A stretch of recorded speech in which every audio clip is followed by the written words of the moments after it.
ಹುಟ್ಟಿರುವ ಪ್ರತಿಯೊಬ್ಬರಿಗೂ ಜೀವನದಲ್ಲಿ ಗುರಿ ಎನ್ನುವುದು ಇದ್ದೇ ಇರುತ್ತದೆ. ಪ್ರತಿಯೊಬ್ಬರು ತಮ್ಮ ಜೀವನದ ಗುರಿ ಸಾಧಿಸಲು ಪ್ರಯತ್ನಿಸುತ್ತಾರೆ. ಪ್ರತಿಯೊಂದು ರಾಶಿಗೂ ಕೂಡ ಒಂದು ಮೂಲ ಅಂಶವೆನ್ನುವುದು ಇರುತ್ತದೆ. ಗಾಳಿ, ನೀರು, ಬೆಂಕಿ ಮತ್ತು ಭೂಮಿ, ಇದು 4 ಅಂಶಗಳಾಗಿವೆ. ಇದು ನಮ್ಮ ರಾಶಿಗಳ ಮೇಲೆ ತುಂಬಾ ಪರಿಣಾಮ ಬೀರುವುದು. ಫ್ರೆಂಡ್ಸ್, ನಿಮ್ಮ ರಾಶಿಗೆ ಅನುಗುಣವಾಗಿ ನಿಜವಾದ ಜೀವನದ ಗುರಿ ಏನೆಂದು ತಿಳಿಯಿರಿ. ಮೇಷರಾಶಿಯವರು.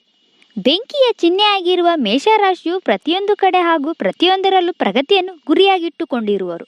ಅವರಿಗೆ ಸಾಧ್ಯವಿಲ್ಲವೆಂದು ನೀವು ಹೇಳಿ ಮತ್ತು ಅದನ್ನು ಅವರು ಸಾಧಿಸಿ ತೋರಿಸುವರು. ಇದು ಯಾವುದೇ ಯೋಜನೆ, ಜೀವನ ಅಥವಾ ಅವರು ಇಟ್ಟುಕೊಂಡಿರುವ ಗುರಿಯಾಗಿರಬಹುದು. ಇನ್ನು ವೃಷಭ ರಾಶಿ. ವೃಷಭ ರಾಶಿಯು ಭೂಮಿಗೆ ಸಂಬಂಧಪಟ್ಟದ್ದು. ಇವರು ಜೀವನದಲ್ಲಿ ಪ್ರತಿಯೊಂದನ್ನು ನಿರ್ಮಿಸಲು ಪ್ರಯತ್ನಿಸುವವರು. ಸಂಬಂಧದ ವಿಚಾರಕ್ಕೆ ಬಂದರೆ ಇವರು ತಮ್ಮ ಪ್ರೀತಿ ಪಾತ್ರರೊಂದಿಗಿನ ಸಂಬಂಧವು ತುಂಬ ಶಾಂತಿಯುತ ಮತ್ತು ಆರಾಮದಾಯಕವಾಗಿರಬೇಕೆಂದು ಬಯಸುತ್ತಾರೆ. ಮಿಥುನ ರಾಶಿ. ಮಿಥುನ ರಾಶಿಯು ವಾಯುವಿಗೆ ಸಂಬಂಧಿಸಿದ್ದಾಗಿದೆ.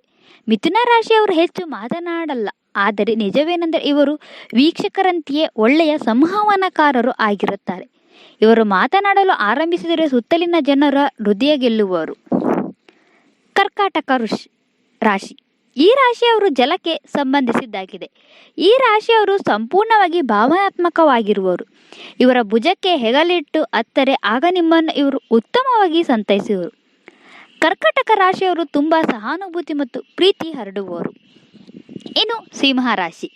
ಅಗ್ನಿಗೆ ಸಂಬಂಧಿಸಿದ ರಾಶಿಯಾಗಿರುವ ಸಿಂಹ ರಾಶಿಯಲ್ಲಿ ಇರುವಂತಹ ಚರಿಷ್ಮವು ಬೇರೆ ಯಾವುದೇ ರಾಶಿಯವರಲ್ಲಿ ಕಂಡುಬರಲ್ಲ. ಇವರಲ್ಲಿ ನಾಯಕತ್ವ ಗುಣಗಳು ಇವೆ ಮತ್ತು ಜನರನ್ನು ಪ್ರಯತ್ನಿಸುವಂತೆ ಉತ್ತೇಜಿಸುವರು. ಇವರ ಹೃದಯದಲ್ಲಿರುವ ಕಿಡಿಯನ್ನು ಇವರು ಅರ್ಥ ಮಾಡಿಕೊಳ್ಳುವರು ಮತ್ತು ವಿಶ್ವಕ್ಕೆ ರೋಲ್ ಮಾಡೆಲ್ ಆಗಲು ಬಯಸುವರು. ಕನ್ಯಾ ರಾಶಿ. ಕನ್ಯಾ ರಾಶಿಯವರು ಜೀವನದಲ್ಲಿ ಎಲ್ಲವನ್ನೂ ಸುಧಾರಣೆಗೆ ಪ್ರಯತ್ನಿಸುವರು. ಇವರು ಯಾವುದೇ ರೀತಿಯ ಅಡೆತಡೆ ಅಥವಾ ಅಪರಿಪೂರ್ಣ ಬಯಸುವುದಿಲ್ಲ. ಇವರು ಎಲ್ಲ ಕಡೆ ಶಾಂತಿ ಹಾಗೂ ಪರಿಪೂರ್ಣತೆ ಬಯಸುತ್ತಾರೆ. ತುಲಾ ರಾಶಿ. ತುಲಾ ರಾಶಿಯ ಚಿಹ್ನೆ ಹೇಳುವಂತೆ ಇವರು ರಾಶಿಯವರು. ಇವರು ಜೀವನದಲ್ಲಿ ಸಮತೋಲನ ಕಾಪಾಡುವಂತಹ ಒಂದು ರಾಶಿಯವರು.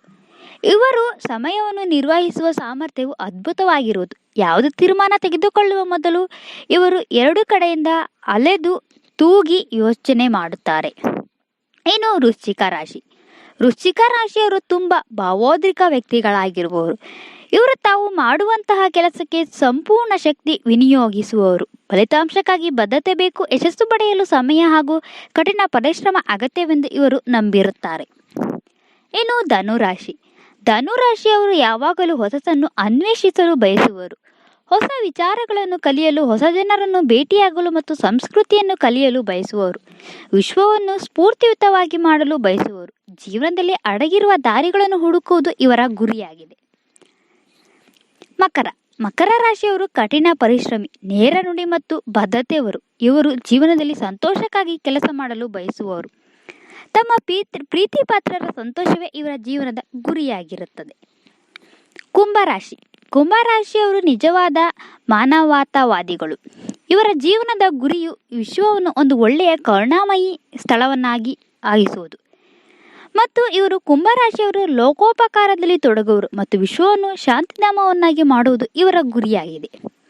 ಮೀನರಾಶಿ.